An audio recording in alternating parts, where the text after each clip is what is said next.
Stock market లో invest చేసి మీ డబ్బులు డబుల్ చేసుకోవాలనుకుంటున్నారా? విజయవాడలో జరిగే సుందరరామిరెడ్డి గారి లైవ్ సెమినార్ కి అటెండ్ అవ్వండి.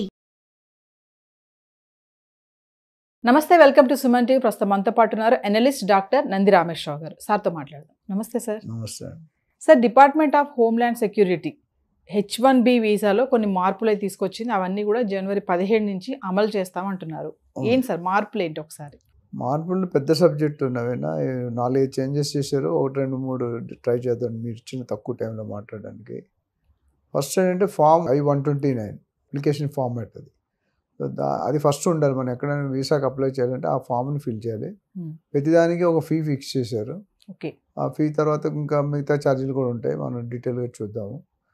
సో ఈ ఫామ్ I-129 అనేది ఎనీ వీసాకి వెళ్ళినప్పుడు మనం అప్లై చేసుకోవాలంటే ఈ ఫామ్, మనం ఇప్పుడు కాలేజ్కి వెళ్ళాలంటే ఒక అప్లికేషన్ ఫామ్ ఉంటుంది, ఒక ఇండస్ట్రీకి వెళ్ళాలంటే అలా ఫిల్ చేసి ఇవ్వాలి. ఇది అప్లై చేసుకోవడానికి ఎలిజిబిలిటీ మీ డీటెయిల్స్ అని ఇస్తారు. ఓకే, మీరు ఏం చదువుకున్నారు, ఎక్కడ చదువుకున్నారు, ఏంటంటే ఆ డీటెయిల్ తర్వాత వాళ్ళు స్క్రూటినీ చేస్తారు. అట్లనే దాంట్లో మీకు L01 వీసా అని ఉంది. L01 అంటే ఇప్పుడు వీసాల్లో రకాలు ఉంటాయి. F1 visa, student visa, F1 visa student visa, J1 visa, EB1, 2, 3 అట్లా ఉంటాయి. సో అందులో ఫస్ట్ వచ్చింది ఏంటంటే మన L1B వీసా. అంటే ఇది ఏంటంటే basically people who are working in multinational companies can send their employees to their native place or the US వెళ్ళినప్పుడు దాన్ని మీరు L1 వీసా, L1B వీసా ఉంటుంది. దానికి ఒక టైం లిమిట్ కూడా ఉంటుంది. 5 years వరకు ఇస్తారు. దాన్ని ఇంకొక 2 years ఎక్స్టెండ్ చేసుకోవచ్చు. అంటే L1B వీసాలో ఎవరంటే ఓన్లీ మల్టీనేషనల్ కంపెనీస్లో పనిచేస్తారు. ఇప్పుడు గూగుల్ ఆఫీస్ ఇక్కడ ఉంటుంది, అక్కడ ఉంటుంది. సో మల్టీనేషనల్ అంటే చాలా రెండింటికంటే ఒకదానికంటే ఎక్కువ 2-3-4 దేశాల్లో ఉంటే మల్టీనేషనల్ కంపెనీ. అంటే ఈ కంపెనీ అన్ని అమెరికా, లండన్, ఇండియా, చైనా అన్నిట్లో ఉంటే MNC అయిపోతుంది. ఒక ప్రైవేట్ ఇండియన్ కంపెనీ అంటే ఇండియాలోనే పనిచేస్తారు. సో డిఫరెన్స్ ఉంటుంది. ఈ L1B వీసా అనేది 5 yearsకి ఇస్తారు. ఆ స్క్రూటినీ అయిన తర్వాత మీరు అన్నీ కరెక్ట్ ఉంటాయి. ఇచ్చిన తర్వాత దానికి కావాలంటే ఇంకొక 2 సంవత్సరాలు ఎక్స్టెండ్ చేసుకోవచ్చు. సో టోటల్గా you can get visa for 7 years. దాని తర్వాత వాళ్ళు తిరిగి వచ్చేయాలి. అది L1B వీసా. అంటే ఇది basically people are working in multinational. So దీనికి ప్రొసీజర్ ఏముందంటే ఇప్పుడు ఫీ స్ట్రక్చర్ ఉంటుంది అక్కడ. USCIS అని మీకు చెప్పాను ఇందాక. USCIS, United states citizenship and immigration services. ఆ ప్రకారం దానికి $460 ఈ పర్టికులర్ L1B వీసా అంటే పేమెంట్ పర్టికులర్స్ అంటే USCIS దానికి $460 కట్టాలి అమౌంట్. అట్లనే ఫ్రాడ్ ప్రివెన్షన్ అని ఉంది. ఫ్రాడ్ ప్రివెన్షన్ అంటే మీరు చెక్ చేసి ఇప్పుడు HR చెక్ ఉంటుంది మనకి, దానికి మీకు ఫీజు ఉంటుంది, $500 ఉంటుంది. అట్లనే మీకు వీసా అప్లికేషన్ ఉంటుంది $190. అటార్నీ ఫీ ఉంటుంది $500 to $5,000 to $25,000 వేరీ అవుతుంది. అటార్నీ అనేది depending on the position, power, country. ఇది దీని తాలూకా ఫీ స్ట్రక్చర్. అట్లానే నెక్స్ట్ వచ్చేసరికి మీకు O1 వీసా అని ఉంది. O1 వీసా అంటే ఓవర్ ఎక్స్పర్ట్స్. అంటే O1 అంటే అర్థం అంటే ఎవరైతే ఎక్స్పర్ట్స్ ఉంటారు కదా, ప్రొఫెషనల్స్ ఉంటారు. ఇప్పుడు మనకి లాయర్స్ కానీ, డాక్టర్స్ కానీ, సైంటిస్ట్ కానీ, రీసెర్చ్ కానీ వీళ్ళందరికీ ఇచ్చే వీసాని మీకు O1 వీసా అంటారు. అది సైన్స్లో కావచ్చు, బిజినెస్లో కావచ్చు, ఫైనాన్షియల్లో కావచ్చు. దీనికి ఎలిజిబిలిటీ క్రైటీరియా అంటే ఒక స్పెషలిస్ట్ వాళ్ళు జాబ్స్ కింద వెళ్ళారు, ప్రొఫెషనల్ కింద వెళ్తారు. ప్రొఫెషనల్స్ అంటే మీకు lawyer, doctor, engineer, research, R&D ఇవన్నీ వస్తాయన్నమాట. దాంట్లో మీకు USCIS ఫామ్ $129, $530. ఇందాక USCIS అన్నాం కదా, దీనికి కూడా అదే ఫామ్లో $530. అట్లనే ప్రీమియం ప్రాసెసింగ్ ఫీ అని 2,000. అంటే ఎవరికైతే అర్జెంట్ కావాలి, ఆప్షన్ లేదు. ప్రీమియం ప్రాసెసింగ్ ఫీ అంటే $2,500. అంటే మనం ఎమర్జెన్సీ పాస్పోర్ట్ అంటాం, అట్లా అక్కడ ఎమర్జెన్సీ కావాలి, స్పీడ్గా కావాలంటే ఇంకో $2,500. బట్ ఆప్షన్ కంపల్సరీ, మీరు వెయిట్ చేస్తానంటే ఆ $2,500 ఉండదు. అట్లనే వీసా అప్లికేషన్ ఫీ $190. ఇట్లా మీరు రకరకాల అటార్నీ జనరల్ ఫీ ఇందాక మాట్లాడుకున్నాం. ఇక్కడ అక్కడ నుంచి $5,000 to $25,000, ఇక్కడ $7,500. అంటే ఇవన్నీ ఆల్టర్నేటివ్ వీసాస్ సార్? ఇప్పుడు మీరు అన్నట్టు L1 కానీ L10 అది వాళ్ళకున్న కేటగిరీ బట్టి మనం మాట్లాడుతాం. క్లాసిఫికేషన్ ఎట్లా జరుగుతుంది, నేను స్టూడెంట్ అయితే ఒకటి, ప్రొఫెషనల్ అయితే మల్టీనేషనల్ కంపెనీలో పనిచేస్తాడు. సో డిఫరెంట్ కేటగిరీస్ మనం టైప్స్ ఆఫ్ వీసా ఏదైతే కొత్త దాంట్లో పెట్టాడో ఇవన్నీ మాడిఫై చేసి లేటెస్ట్ ఫిగర్స్ మీకు చెప్తున్నా. అంటే ఇప్పుడు F1 వీసా ఉన్న స్టూడెంట్ వీసా అంటారు కదా, F1ది ఆ ఉన్న వీసా ఉన్న వాళ్ళకి H1B వీసా రావడం అనేది ఈజీ అంటారా?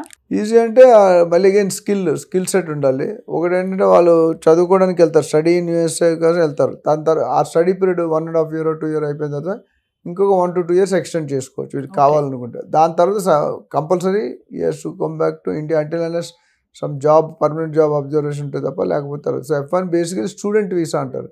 చదువుకోవడానికి వెళ్ళబోయే వీసాని స్టూడెంట్ వీసా అంటారు. వీసా వెళ్ళిన తర్వాత కూడా కొద్దిగా ఎక్స్టెన్షన్ ప్రాక్టీస్ కానీ ఓపీటీ అని మాట్లాడడం, దానికి కావాలనుకుంటే వాళ్ళు ఎక్స్టెండ్ చేసుకోవచ్చు. దానికి కొన్ని నియమాలు ఉంటాయి, నియమాలు ఫాలో చేస్తే దే కెన్ ఎక్స్టెండ్. దీనికి ఏంటంటే జనరల్లీ మిగతా వీసాలతో కంపేర్ చేస్తే ఇక్కడ వీసా కాస్ట్ తక్కువ ఉంటుంది. స్టూడెంట్ గారు చదువుకోవడానికి ఎర్నింగ్స్ ఉండకూడదు. సర్వీస్ అని ఒకటి ఉంది $350, వీసా అప్లికేషన్ $185. ఇంతే. ఇందాక 4 హెడ్డింగ్లు చూసాం, అటార్నీ, వీసా, USCIS. ఇక్కడ అలా లేదు. స్టూడెంట్ కూడా చాలా సింపుల్గా చేశారు. ఎంత మొత్తం $350 ప్లస్ $185 పెడితే వాళ్ళకి వీసా వచ్చే అవకాశం ఉంది. అలాగే మీరు చూసిన J1 వీసా అని ఉంది. J1 వీసా అంటే overseas students to visit USA, overseas students to visit USA for exchange program. అంటే అది ఎగ్జాక్ట్లీ స్టడీ అన్నాం. ఒక సర్టిఫికేట్ ప్రోగ్రామ్ ఎట్లుంటే ఎక్స్చేంజ్ ప్రోగ్రామ్ అంటే అక్కడ నుండి ఇక్కడ interchange from one country to USA, other country to India to USA, China to USA, Japan to USA, దాన్ని ఉంటారు.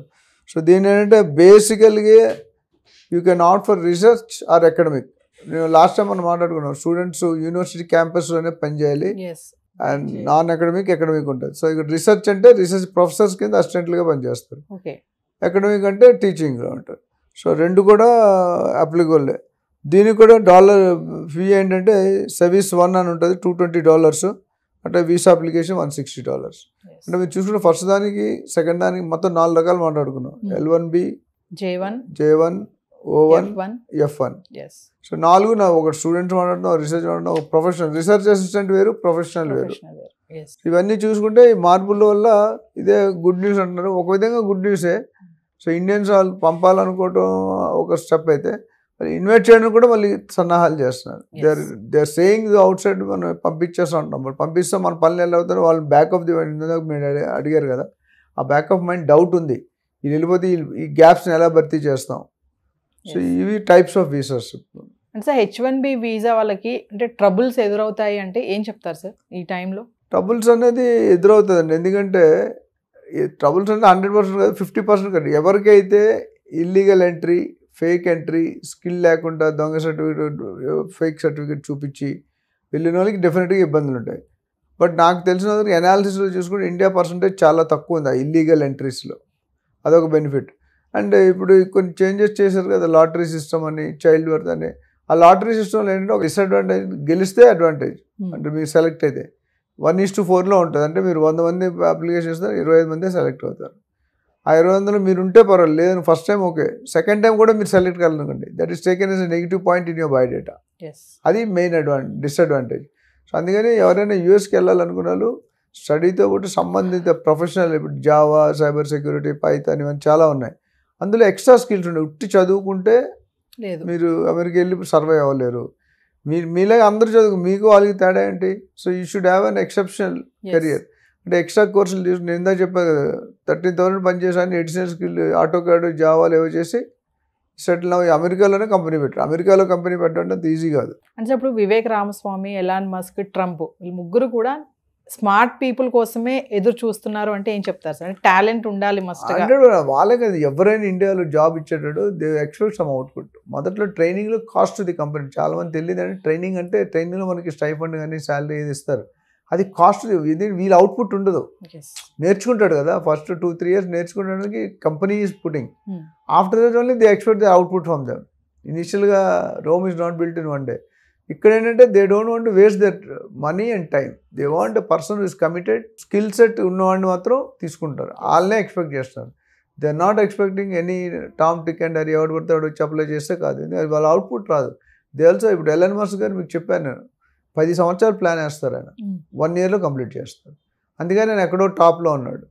సో ఇది ఆయన కూడా ఆ విధంగా ఉండాలి అనుకుంటారు. మనుషులందరూ కూడా ఫుల్ కమిటెడ్ ఉండాలి, స్కిల్ సెట్ ఉండాలి, ఇంప్లిమెంట్ చేయాలి. ఇప్పుడు ఎగ్జామ్లో ఏం చేస్తారు, ఇప్పుడు మన ఇంజనీరింగ్ స్టూడెంట్స్ అయిపోయి కోడ్ ఇస్తారు, కోడ్ ఇచ్చి ఎగ్జామ్ రాయమంటారు. అక్కడికక్కడ మనం కాపీ కొట్టడానికి ఉండవు, ముందే కూర్చొని సిస్టమ్ ఉంటుంది, ఆ కోడ్ ఇచ్చి ప్రోగ్రామ్ రాయంటారు. కొంతమంది ప్రోగ్రామ్ 4 రోజుల్లో 4 లైన్లో రాసినప్పుడు 40 లైన్లో రాస్తారు. సో 4 లైన్లో రాసినప్పుడు కనుక తీసుకుంటారు. సో స్కిల్ సెట్లు అయితే అక్కడ చేయలేడు. ఏ ప్రోగ్రామ్ ఇస్తాడో మీకు తెలియదు కదా. So that's the reason Vivek Ramaswamy ఇలా ముగ్గురు కూడా they are forming a team. Trump president, వాళ్ళిద్దరికి రైట్ హ్యాండ్ ఒకడు, లెఫ్ట్ హ్యాండ్ అడ్వైజర్స్. వీళ్ళు గవర్నమెంట్ పనితీరుని కనిపెడతారు కాబట్టి.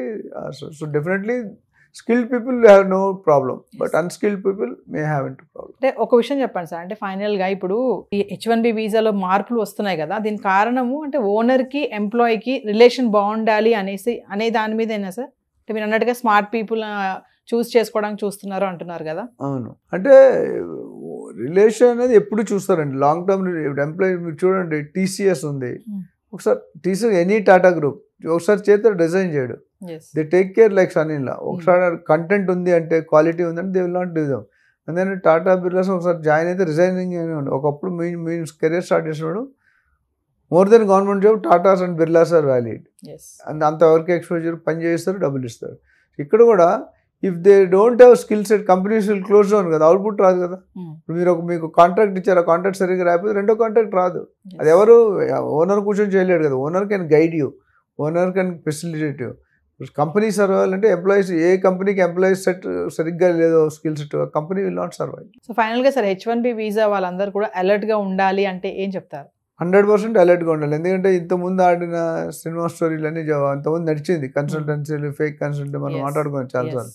So they should be fair, they should be passionate. నేను ప్యాషన్ ముందు స్టార్ట్ చేసి రియల్ ఎస్టేట్ కాదు, రియల్ ఎస్టేట్ ప్యాషన్ 800-900 వీడియోలు ఉన్నాయి. నేను ప్యాషన్తో మాట్లాడుతున్నాం. Anybody who wants to go to America just ఏదో డబ్బులు సంపాదించడానికి, డబ్బులు సంపాదించండి, but go with a proper skill set. In a long run you will be safe. మీరు ఫేక్ సర్టిఫికేట్స్ వెళ్తే బెటర్ నాట్ టు గో. ఎందుకంటే మీరు 50-60 లక్షలు ఖర్చు పెట్టుకుని వెళ్ళాలి మంచి. ప్లస్ అక్కడ ఉన్న యూనివర్సిటీలు కూడా 3000 యూనివర్సిటీలో ఓన్లీ 100-200 టాపు, మిగతావి దే ఆర్ నాట్ బ్రాండెడ్. అక్కడికి వెళ్ళి మీ ఉద్యోగాలు ఏమి ఉండవు, ఆఫ్లైన్ ఏమి ఉండవు. So you will be in problem. మీరు కరెక్ట్ ఫోకస్గా ఉండి ఒక పర్టికులర్ కోర్స్ సెలెక్ట్ చేసుకొని దాని ఫుల్ ఎక్స్పర్టైజ్ ఉంటే definitely there is no problem. Otherwise they are going to land into problem. Thank you sir.